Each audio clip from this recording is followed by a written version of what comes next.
Selamat datang ke Sekadar Berita. Berita ringan tapi bermakna. Adakah kedatangan tokoh tertinggi bola sepak dunia bakal memberi isyarat baharu kepada masa depan bola sepak Malaysia?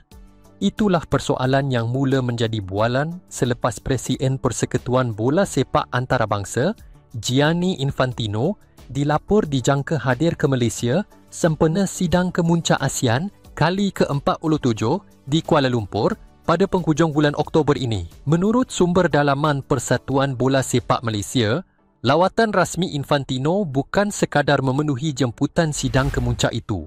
Malah beliau dijadual menyaksikan majlis menandatangani Perjanjian Kerjasama Pembangunan Bola Sepak ASEAN.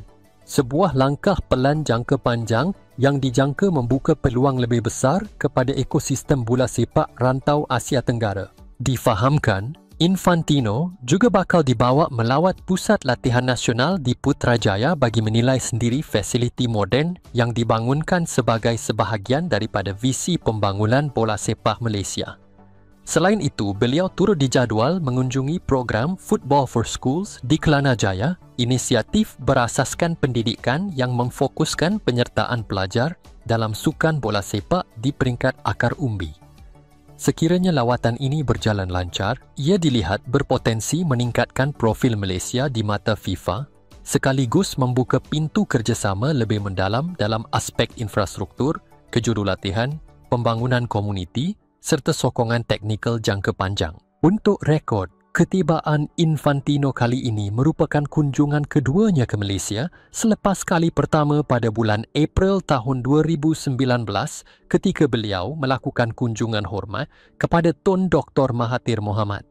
Sidang kemuncak ASEAN kali ini dijadual berlangsung dari 26 hingga 28 Oktober dengan penyertaan pemimpin dari 10 negara ASEAN serta rakan dialog utama termasuk Amerika Syarikat, China, Jepun dan India. Menurut kami di Sekadar Berita, kehadiran Presiden FIFA ini boleh menjadi momentum baharu kepada bola sepak tanah air. Di era di mana pembangunan akar umbi semakin menjadi fokus utama negara, kerjasama terus bersama FIFA mampu memperkemas strategi jangka panjang bola sepak Malaysia, bukan hanya di peringkat liga, tetapi juga di peringkat sekolah dan komuniti.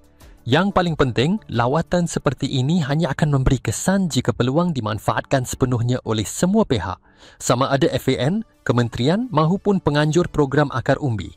Harapan penyokong Malaysia mudah. Biarlah lawatan ini menjadi permulaan kepada peningkatan mutu bola sepak negara dan bukan sekadar sesi bergambar atau simbolik semata-mata. Teruskan bersama kami hanya di Sekadar Berita. Berita ringan tapi bermakna. Jangan lupa untuk tekan butang like, subscribe dan aktifkan loceng notifikasi agar anda tidak terlepas sebarang perkembangan terkini dunia bola sepak tempatan dan antarabangsa.